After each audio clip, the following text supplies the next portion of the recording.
Je me frotte les mains en pensant à tout ça.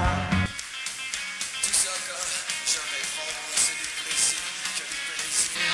Je me frotte les mains en passant près de toi. Je suis dans ton cou, dans mon miroir.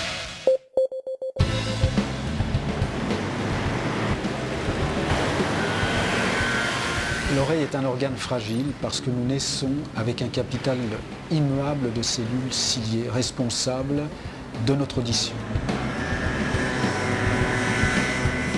L'agression répétée de sons trop forts va léser de façon définitive ce capital de cellules ciliées et entraîner des symptômes qui doivent nous alerter au début, qui sont le témoin de lésions définitives de notre oreille.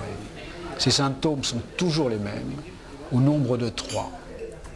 Le premier, c'est la baisse de l'intelligibilité, c'est-à-dire qu'on va entendre ce qui se dit, mais les paroles vont être de moins en moins comprises, notamment quand il y a un bruit ambiant, c'est ce qu'on appelle le signe du restaurant.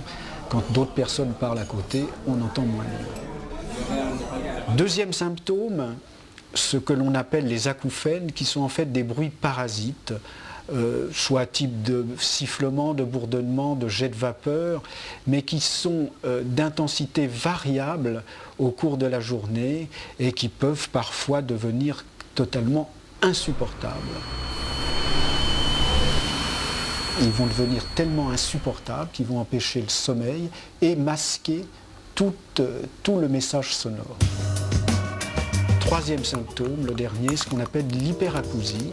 Ça ne veut absolument pas dire que l'on entend mieux l'hyperacousie, mais qu'au contraire, les sons de la vie courante vont devenir désagréables, voire douloureux pour notre écoute. L'association de ces 3 symptômes peut avoir des conséquences graves sur la vie sociale de chacun d'entre nous.